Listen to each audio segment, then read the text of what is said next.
बिस्मिल्लाहिर्रहमानिर्रहीम। स्टूडेंट्स, आज हम टॉपिक डिस्कस करने वाले हैं ओलिगोसैकराइड्स। कार्बोहाइड्रेट्स का ये दूसरा टॉपिक है। पहले हम लोगों ने डिस्कस किया था मोनोसैकराइड को और कार्बोहाइड्रेट का जो है वो इंट्रोडक्शन था।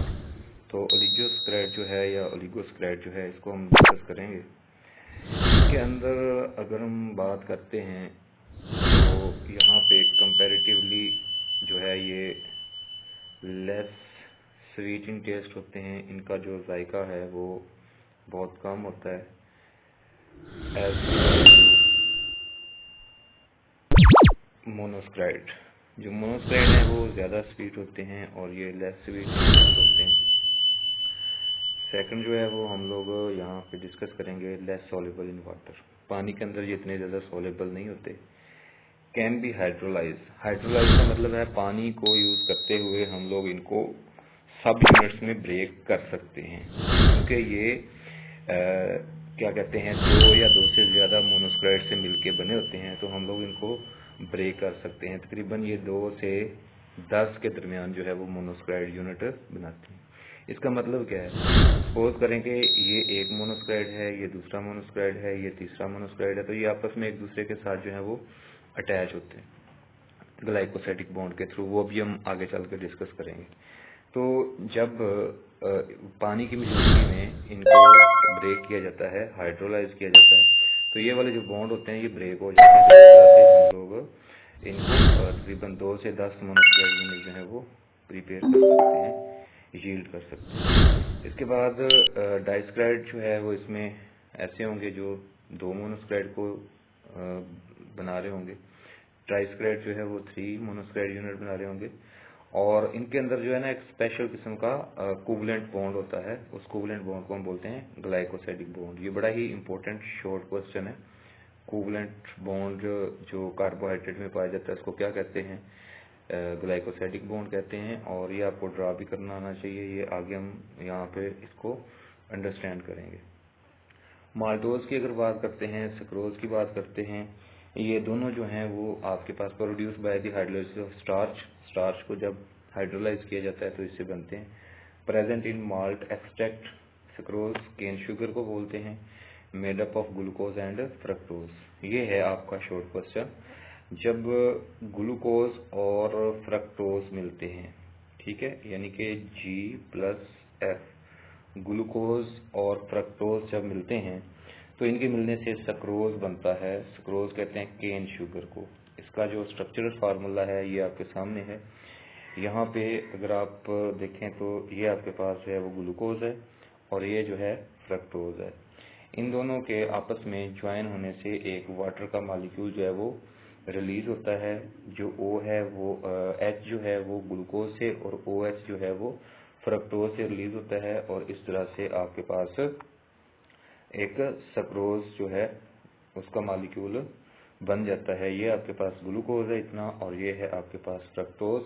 और इन दोनों के दरमियान में ये वाला जो बॉन्ड बना हुआ है this is called sucrose, sorry glycosidic bond, और ये सक्रोज बन जाएगा। अब आप लोगों ने एक बात याद रखनी है, ये वाला जो पॉइंट है ये ग्लूकोज का कॉर्नर है और ये वाला फ्रक्टोज का कॉर्नर है। यहाँ पर भी कार्बन मौजूद है, ठीक है, और यहाँ पर भी जो है वो कार्बन मौजूद है और इनके दरमियान में ऑक्सीजन है। तो बेसिकली जो ग्लाइकोसाइडिक बॉन्ड है वो कार्बन, ऑक्सीजन और अगेन कार्बन के दरमियान में बनता है। इसके बाद नेक्स्ट अगर हम बात करते हैं ग्लाइकोसाइडिक बॉन्ड और उसकी hydrolysis, condensation to form 1,4 glycosidic bond, ठीक है। इसको हम, ये नहीं है आपके सिलेबस का हिस्सा नहीं है। आगे हम चलते हैं पॉलीसैकराइड की तरफ। Polymers of sugars. जब मोनोसैकराइड मिलते हैं तो हमारे पास पॉलीसैकराइड वजूद में आते हैं। इसकी अगर बात करते हैं, इसके कुछ करैक्टर्स हैं पॉलीसैकराइड के, वो डिस्कस करते हैं। टेस्टलेस होते हैं, इनका कोई जायका नहीं होता। इनसॉल्युबल होते हैं, स्पेरिंगली सॉल्युबल इन वाटर है, बड़ी मुश्किल से ही वाटर में सॉल्युबल होते हैं। मोस्ट अबंडेंट कार्बोहाइड्रेट, सबसे ज़मीन पे जो ज़्यादा पाए जाते हैं वो पॉलीसैकराइड हैं। मोस्ट कॉम्प्लेक्स होते हैं, ठीक है, ब्रांच्ड होते हैं खास तौर पे। मैनी मोनोसैकराइड्स और अटैच बाय ग्लाइकोसाइडिक बॉन्ड। इसका मतलब क्या हुआ कि काफ़ी सारे मोनोसैकराइड के यूनिट जो हैं वो आपस में ग्लाइकोसाइडिक बॉन्ड के थ्रू जब ऐसे मिलते जाएंगे तो हमारे पास एक लंबी चेन बन जाती है जिसको हम बोलते हैं polysaccharide chain. Very high molecular weight होता है इनका। मॉलिक्यूलर वेट की बात करते हैं तो बहुत ज़्यादा होता है। एग्जांपल इसमें आ जाएंगे स्टार्च, सेलुलोज, ग्लाइकोजन, एगर, डेक्स्ट्रीन। तो इसमें जो हमारे पास स्टार्च है, सेलुलोज है और ग्लाइकोजन है, इसको हम लोग डिस्कस करेंगे। अगर हम स्टार्च की बात करते हैं तो स्टार्च कहाँ कहाँ पे पाया जाता है? Found in fruits, grains. Grains कहते हैं ये जो मकई है, गंदम है, चना वगैरह है, चावल है, उनके अंदर ये पाए जाते हैं, उनको ग्रेन्स बोलते हैं। इसके अलावा ट्यूबर्स, ट्यूबर्स कहते हैं जैसे ये पटाटो वगैरह हो गए, ठीक है, इनके अंदर ये पाया जाएगा। तो आपके पास जो ब्रेड है ये भी कार्बोहाइड्रेट है। सीरियल्स कहते हैं ये चावल, चना वगैरह। इसके बाद राइस है, पोटैटो है, बीन्स हैं, फलियां वगैरह, तो इन सब के अंदर जो है वो कार्बोहाइड्रेट आपको मिलेंगे। Main extra food storage in plant, plant जो फूड तैयार करते हैं अपनी, वो भी कार्बोहाइड्रेट की शक्ल में ही स्टोर होती है। इसके बाद है composed of glucose, yield only glucose on hydrolysis. Starch जो है इसको जब आप ब्रेक करेंगे, इसको हाइड्रोलाइज करेंगे। हाइड्रोलाइसिस मैंने पहले ही बताया, वाटर की मौजूदगी में किसी चीज को ब्रेक करना। तो जब आप हाइड्रोलाइसिस करेंगे स्टार्च की, तो इसके अंदर से आपको ग्लूकोज मिलेगा। नेक्स्ट जो है वो इसकी दो टाइप्स हैं हमारे पास। बड़ा इंपॉर्टेंट शॉर्ट क्वेश्चन है। स्टार्च जो है इसकी दो टाइप्स होती हैं, एक अमाइलोज होता है और एक है अमाइलोपेक्टिन। अगर आप बात करते हैं अमाइलोज की, तो ये अनब्रांच्ड होता है, इसकी कोई ब्रांच नहीं होती और सॉलेबल इन हॉट वाटर। और अमाइलोपेक्टिन जो होता है ब्रांच्ड होता है। याद रखना है, ये बड़ा इंपॉर्टेंट शॉर्ट क्वेश्चन है। अमाइलोज और अमाइलोपेक्टिन में डिफरेंस। ये अनब्रांच्ड होता है और ये ब्रांच्ड होता है। सॉल्युबल इन हॉट वाटर और इनसॉल्युबल इन हॉट और कोल्ड वाटर।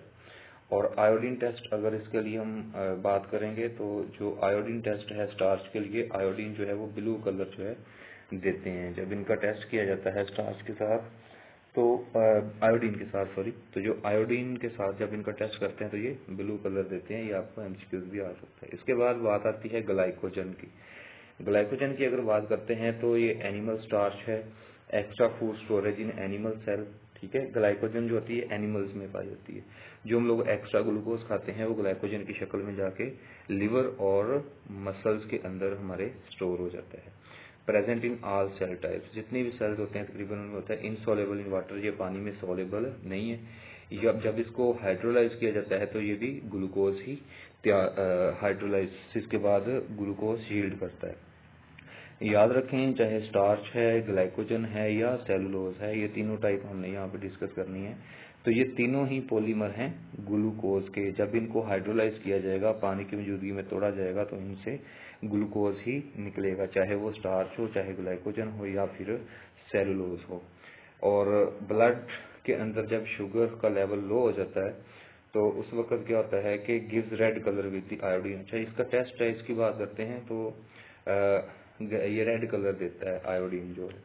याद रखें, स्टार्च ब्लू कलर देता है और जो ग्लाइकोजन है ये रेड कलर देगा आयोडीन के साथ। उसके बाद बात करते हैं हम लोग सेलुलोज की। सेलुलोज की अगर बात करते हैं तो most abundant carbohydrate in nature, ये एमसीक्यू है, बड़ा इंपॉर्टेंट है। जमीन पे सबसे ज्यादा जो कार्बोहाइड्रेट पाया जाता है वो सेलुलोज है।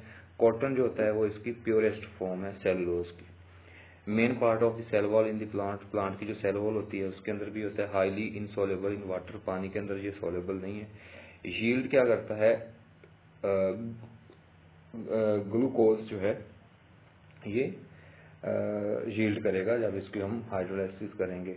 Can not be digested by the humans, ये बड़ा इंपॉर्टेंट शॉर्ट क्वेश्चन है कि सेलुलोज जो है, कपास वगैरह है, कॉटन है, इसको इंसान जो है वो क्यों डाइजेस्ट नहीं कर पाता। उसकी रीजन ये है कि जो हर्बीवोर्स होते हैं जैसे गाय है, भैंस है, बकरी है, वो इसको डाइजेस्ट कर सकते हैं। उसकी वजह यह है कि symbiotic microbes in the gut produce cellulase enzyme. जो गाय, भैंस, बकरी वगैरह है, इस तरह के जानवर हैं, उनकी जो गट होती है, गट कहते हैं खुराक वाली नाली, उसके अंदर माइक्रोब्स कहते हैं बैक्टीरिया वगैरह, और वो जो बैक्टीरिया वगैरह होते हैं वो क्या करते हैं, वो सेलुलेज एंजाइम प्रोड्यूस करते हैं। और जो सेलुलेज एंजाइम होता है वो सेलुलोज को डाइजेस्ट करने में हेल्प करता है और gives no colour with iodine, ये आयोडीन के साथ कोई कलर नहीं देते। तो इसके अंदर अदर पॉलीसेकेराइड की अगर बात करते हैं, काइटिन है, एगर है, ठीक है। ये सेल वॉल ऑफ फंजाई में होती है जो काइटिन है, और मेक्स एक्सोस्केलेटन आर्थ्रोपोड, जो आर्थ्रोपोड वगैरह होते हैं कीड़े मकोड़े, उनके ऊपर एक ढांचा होता है, उसको बनाती हैं, ठीक है। इसके बाद एगर की बात करते हैं तो ये जेली मेरीन एल्गी से हासिल होती है। Eaten as a delicacy used in the microbes, और डेक्स्ट्रीन वगैरह है, ये भी कार्बोहाइड्रेट की टाइप्स, ठीक है। तो ये था आपका टॉपिक पॉलीसेकेराइड का और ओलिगोसेकेराइड का।